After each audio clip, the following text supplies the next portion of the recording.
Assalamualaikum warahmatullahi wabarakatuh. Tabi pun.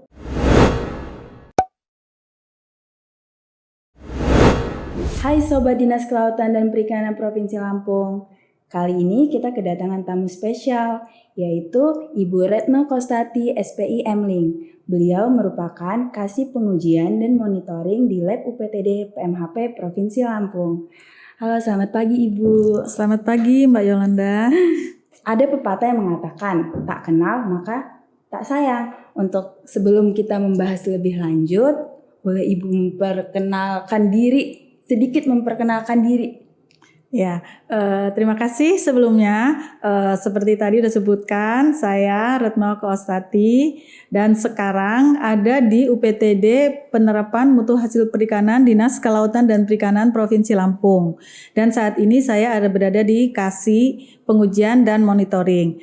Tapi sebelum saya nyampe di UPTD PMHP ini, sebelumnya saya pertama kali memasuki Dinas Kelautan dan Perikanan Provinsi Lampung sebagai CPNS pada tahun 2005. Pertama kali saya ada di UPTD BBDI.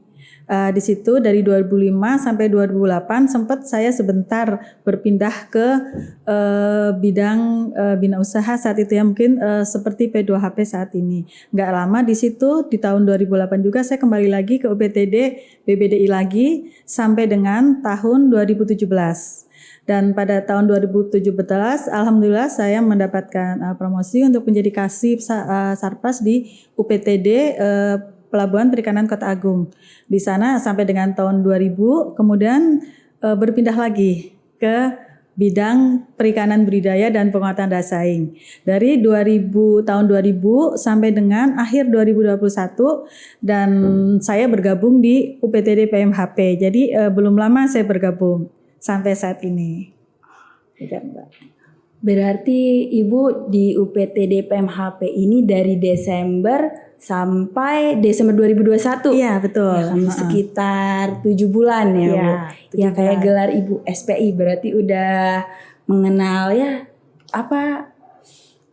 untuk masih belajar Mbak intinya. Iya, masih belajar tapi pengalaman pekerjaan udah cukup jauh dan dalam. Insya Allah.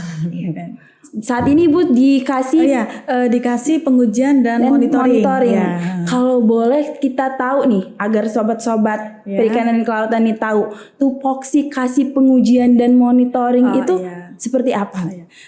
Jadi secara intinya tugas kami nih dikasih pengujian dan monitoring yang didukung oleh teman-teman menjadi staf di Kasih Pengujian dan Monitoring ini, antara lain kita adalah melakukan pengujian, termasuk di situnya kita ada seperti misalnya profisiensi tes, kemudian kita juga bertanggung jawab terhadap pemeliharaan peralatan yang kita lakukan untuk demi menunjang kelancaran pengujian yang ada di laboratorium.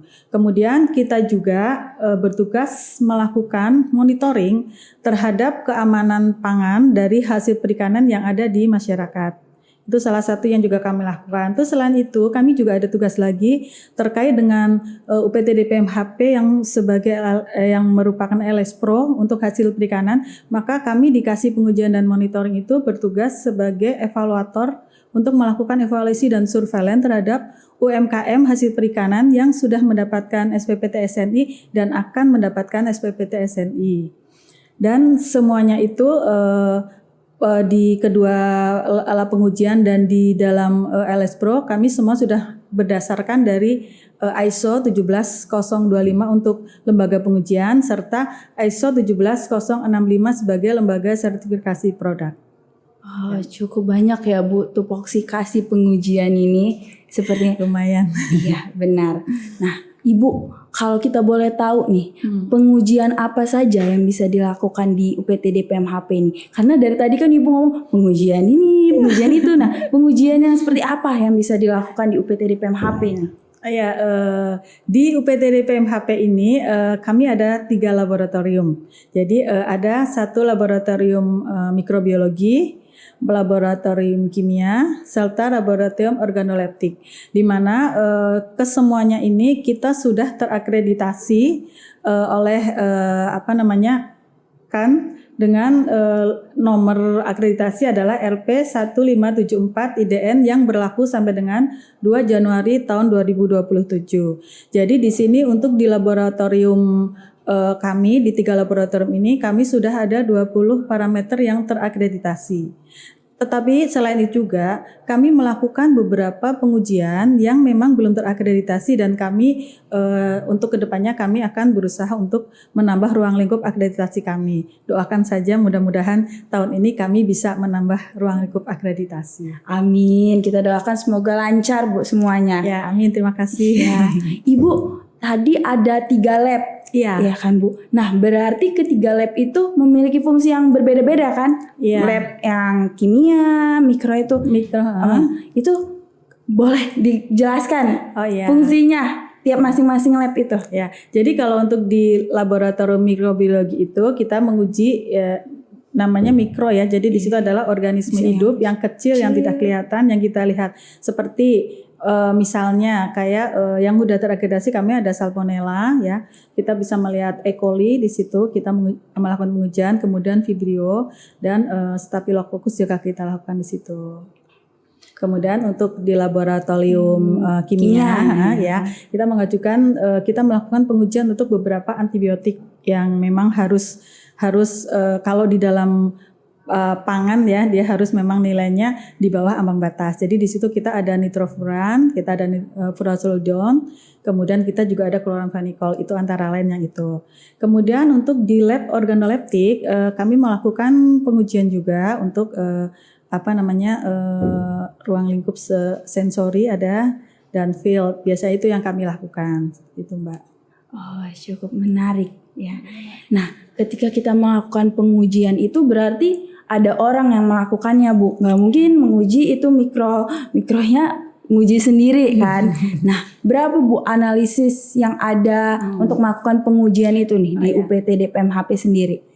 Kami di laboratorium, di setiap laboratorium kami memang dikuat oleh para analis ya. Kalau nggak ada analis kayaknya nggak bakal berjalan pasti kan itu Bu.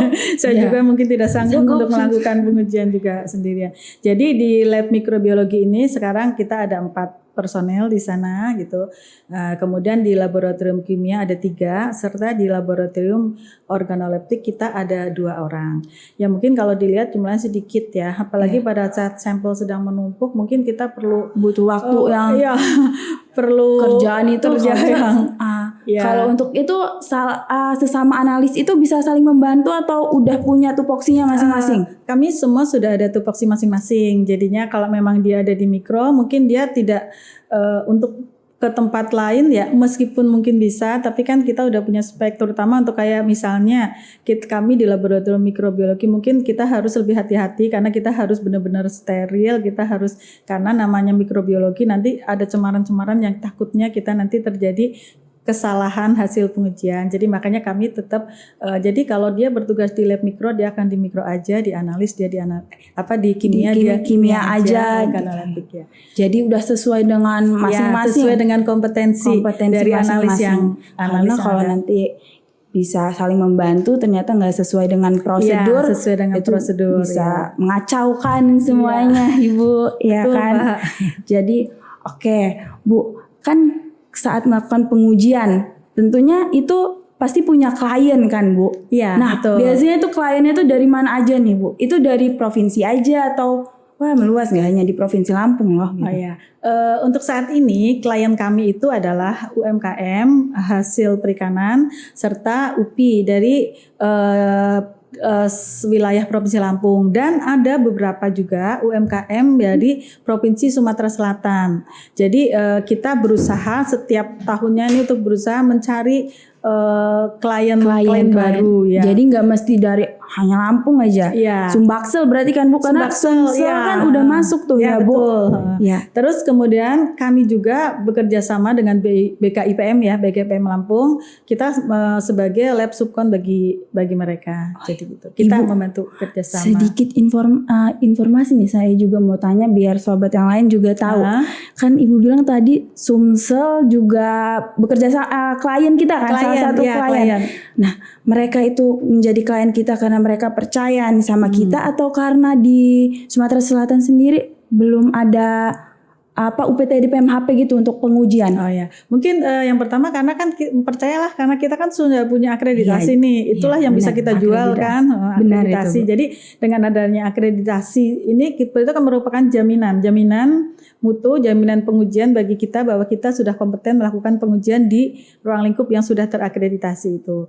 Selain itu mereka juga mungkin karena menjadi klien kami untuk di LS Pro HP ya, jadi mereka juga sekalian melakukan pengujian di kami karena kami juga sudah berakreditasi jadinya ada jaminan gitu. Jadi sobat-sobat UPTD PMHP ini udah terakreditasi.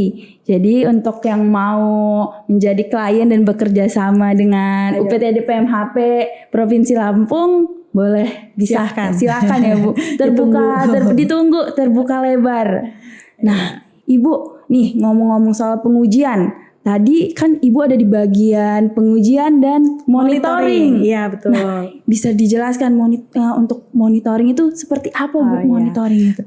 Monitoring yang kami lakukan di UPTD PMHP ini adalah monitoring terhadap mutu produk hasil perikanan yang beredar di masyarakat. Karena tujuan kita ini adalah menjamin keamanan konsumen dalam mengkonsumsi ikan-ikan ya, produk hasil perikanan. Bisa ikan segar atau olahan. Jadi kita melakukan monitoring terhadap produk ikan segar serta produk olahan. Yang kita lakukan adalah mengambil sampel di pasar tradisional serta di pasar modern. Nah, jadi untuk tahun 2022 ini kami ada target kita untuk melakukan di 10 lokasi di kabupaten kota. Jadi bukan hanya Bandar Lampung aja ya yang kita ambil sampelnya, tapi kita juga ke kabupaten kota. Kita memang saat ini kita masih baru mentargetkan untuk 10 lokasi dulu. Mudah-mudahan ke depannya bisa lebih banyak lagi. Jadi kabupaten kota yang udah kita. Ya Bu, kalau boleh tahu kabupaten dan kota mana yang udah kita ini? Betul. Jadi untuk saat ini nih kita sudah ke pesisir barat. Cukup jauh ya Bu. Terus ke Lampung Selatan. Izin Bu, berarti Timur. Itu survei kita ya Bu, turun langsung. Jadi kita turun langsung ke lapangan, kita mengambil sampel, kemudian kita bertanya-tanya juga dengan mereka. Sekalian kita juga memberikan kayak penyuluhan atau apa ya, pokoknya gimana caranya menjaga mutu, bagaimana kualitasnya ya sedikit sambil kita ngobrol, sambil kita pengen tahu juga asal ikannya dari mana gitu. Ibu bisa menjelaskan gimana kegiatan monitoring itu seperti apa? Selain kita melakukan monitoring langsung ke lapangan, ke kabupaten kota, ke pasar tradisional dan pasar modern, kita juga mendapatkan tugas nih dari Dinas Kelautan dan Perikanan Provinsi Lampung untuk menjadi anggota tim jejaring keamanan pangan Provinsi Lampung. Jadi kita di situ bergabung dengan beberapa OPD seperti ada dari Dinas Peternakan, Dinas Ketahanan Pangan, dengan Unila, BPOM. Kita menjadi anggota jejaring dan kita ikut dengan mereka pada saat ada kegiatan kayak sidak pasar bersama gitu. Jadi sampai dengan saat ini kita sudah 2 kali melaksanakan. Jadi pada saat sidak pasar saat mau Lebaran Idul Fitri dan kemarin yang terakhir pada saat sidak pasar pada saat Lebaran Idul Adha gitu. Waktu saat melaksanakan sidak ditemukan Bu ada yang tidak sesuai dengan standar.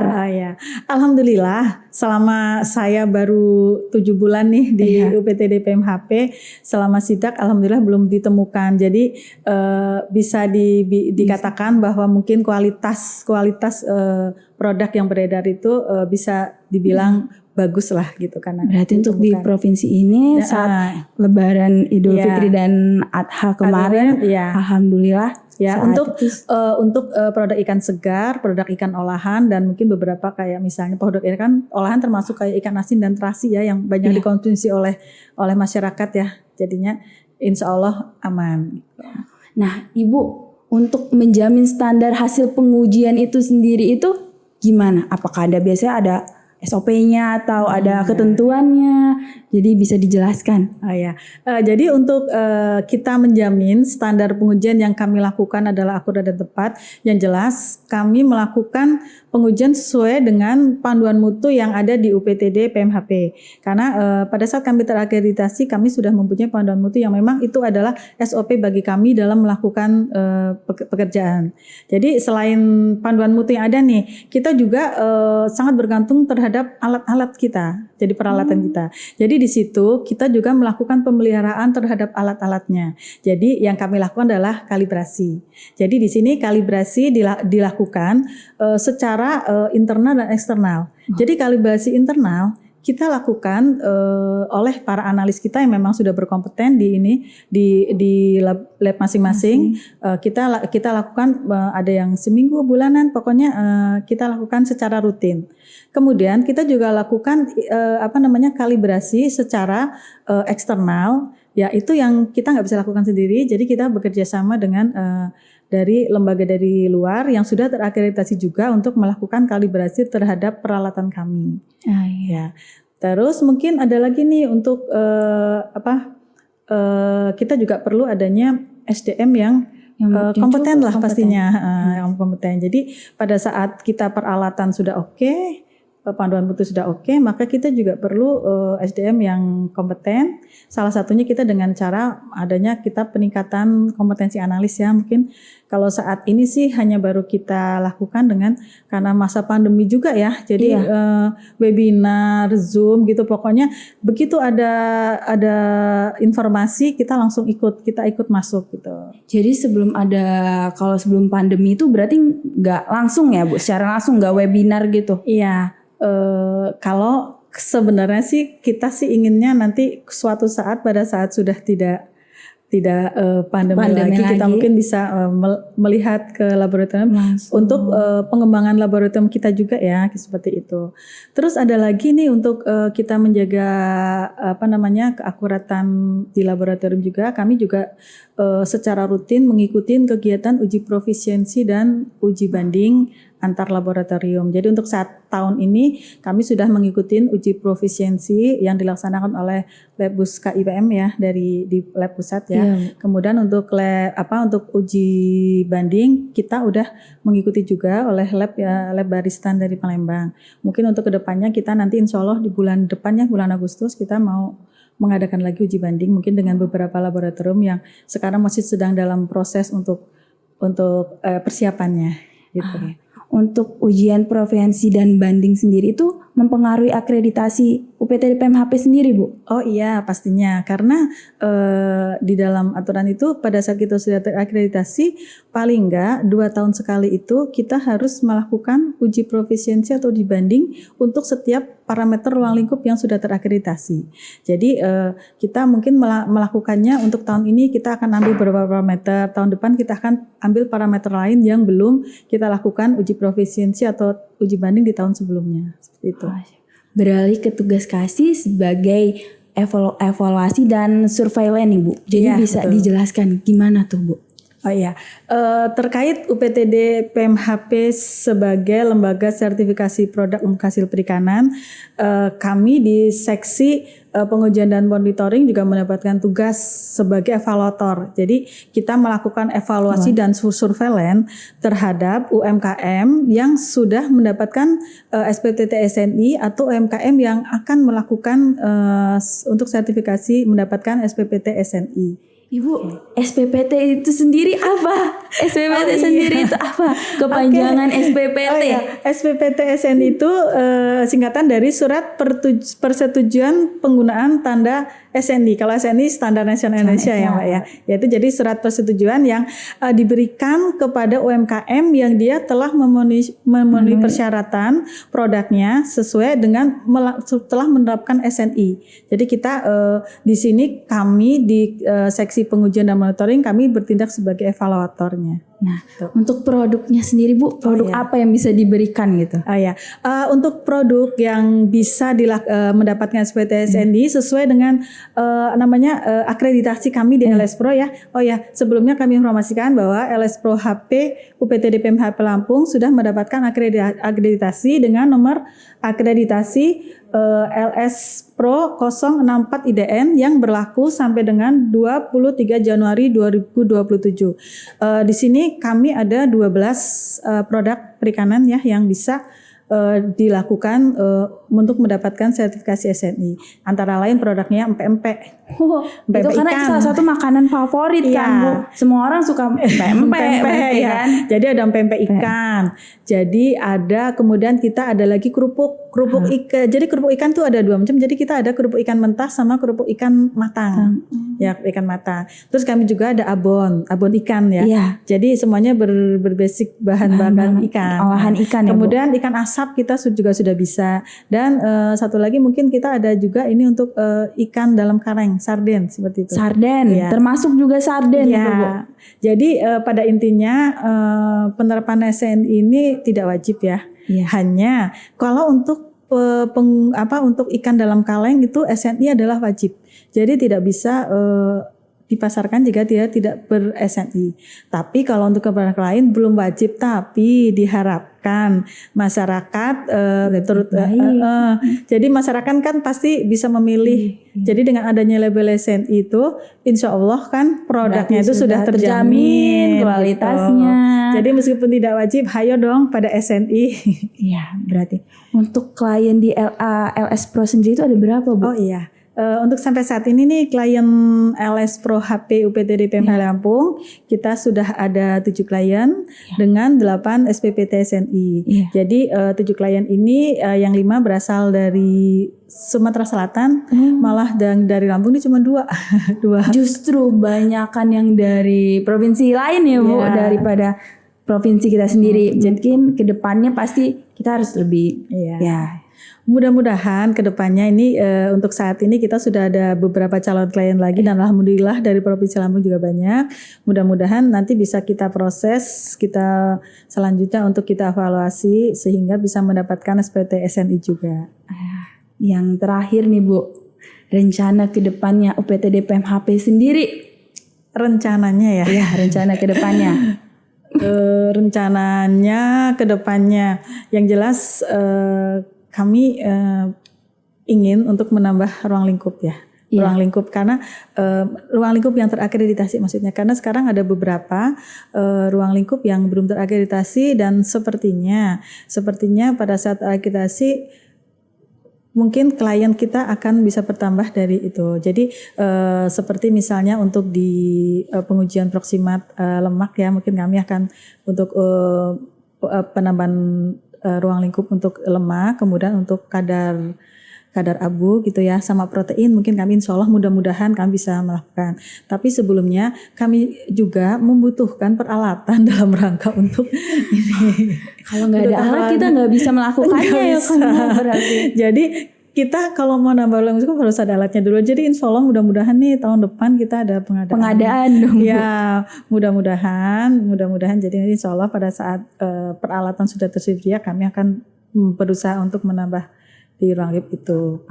Kemudian ada satu lagi nih. Apa tuh Ibu? Untuk peningkatan kompetensi analis yang jelas ya, karena udah didukung peralatan canggih segala rupa. Kalau kompetensi tidak mendukung. Jadi kita peningkatan kompetensi antara lain ya kita selalu menambah informasi dan mungkin kedepannya kita ingin agar kita bisa menambah mungkin dengan bukan studi banding kali ya kita belajar belajar bertukar informasi dengan lab-lab lain yang di luar sana mungkin yang lebih bagus yang demi dalam rangka meningkatkan kinerja di lab UPTD PMHP. Mungkin itu aja, nggak banyak-banyak. Berarti dibutuhkan alat, ya kan Bu, dibutuhkan penambahan kompetensi.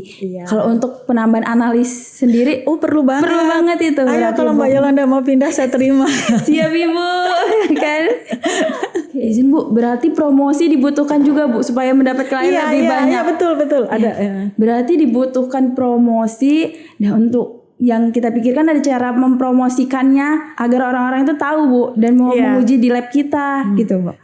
Promosi juga kita lakukan juga ya, mungkin kalau kayak di kasih monitoring ini juga ada kasih pengujian monitoring ini kami juga ada kegiatan untuk kita kayak inisiasi ya, kita berkunjung ke beberapa UMKM atau perusahaan kita ya mengajak mereka untuk hayo dong menguji kalau yang dekat ada ngapain harus yang jauh. Makanya salah satunya untuk kita bisa menggait klien yang lebih banyak dan lebih bagus lagi, kita harus itu menambah ruang lingkup akreditasinya. Karena kalau tidak terakreditasi mungkin para klien kurang mau untuk menguji ya, kurang percaya Bu ya, betul, kan karena nggak ada akreditasinya, nggak ada jaminannya nih. Untuk izin Bu, untuk akreditasi sendiri itu sudah pure akreditasi atau ada akreditasi A, B, C atau enggak. gimana? Jadi kita kemarin pada saat saya datang di UPTD PMHP itu kami baru selesai melakukan reakreditasi. Jadi kita melakukan reakreditasi ulang karena sudah habis masa berlakunya dan alhamdulillah dinyatakan lulus dan dari bulan Januari kemarin dan berlaku sampai dengan Januari 2027. Jadi dalam proses akreditasi ini kami akan melakukan 2 kali surveillance dan nanti baru kita akan reakreditasi. Jadi dari bulan Januari 2022 ini 18 bulan ke depan kami akan melakukan surveillance pertama, kemudian 36 bulan ke depan kami ada surveillance kedua dan reakreditasi lagi pada saat sertifikat akreditasi akan habis di 5 tahun ya, 5 tahun berlakunya. Jadi sejauh ini kalau untuk promosi sendiri itu kita datang langsung kasih tahu memberitahu gitu. Jadi nggak ada cara promosi lain Bu supaya orang-orang itu berminat tahu gitu kan. Ini ada yang dekat pengujian lab pengujian udah terakreditasi loh gitu kan. Ya mungkin nanti kedepannya kita bisa mungkin akan bikin kayak leaflet segala rupa seperti itu, dan kami juga ada rencana nih ya, mungkin mudah-mudahan tahun ini atau tahun depan terlaksana, kita akan membuat kayak web ya, sebagai web gitu. Jadi agar seperti itu, insya Allah sih di tahun ini mungkin bisa dilaksanakan, sehingga itu salah satu sarana promosi dan untuk mempermudah bagi klien untuk melakukan pengujian. Mungkin dengan adanya web itu informasi dan mereka mendapatkan kemudahan, sehingga insya Allah mudah-mudahan klien kami juga bisa bertambah gitu. Semoga podcast kali ini juga bisa Bu mendapatkan klien baru. Betul, amin. Oke, podcast kali ini kayaknya cukup sampai di sini Ibu. Terima kasih telah meluangkan waktu memberikan informasi, ilmunya. Karena yang tadinya saya juga kurang tahu nih Bu tentang UPTD PMHP. Setelah berbicara sebentar, nggak lebih dari 30 menit, saya jadi cukup banyak ilmu ya Bu yang saya dapatkan. Iya, sama-sama Mbak Yolanda. Terima kasih juga sudah diundang ke sini. Terima kasih Dinas Kelautan dan Perikanan Provinsi Lampung juga yang memberi waktu buat saya untuk bisa menjadi bintang tamu di podcast ini. Iya Ibu. Oke Sobat Dinas Kelautan dan Perikanan Provinsi Lampung, untuk podcast kali ini cukup sampai di sini. Untuk informasi lebih lanjut bisa diakses di IG dan Facebook Kelautan dan Perikanan Provinsi Lampung dan web dkp.lampungprov.go.id. Wassalamualaikum warahmatullahi wabarakatuh. Sampai jumpa di podcast DKP selanjutnya.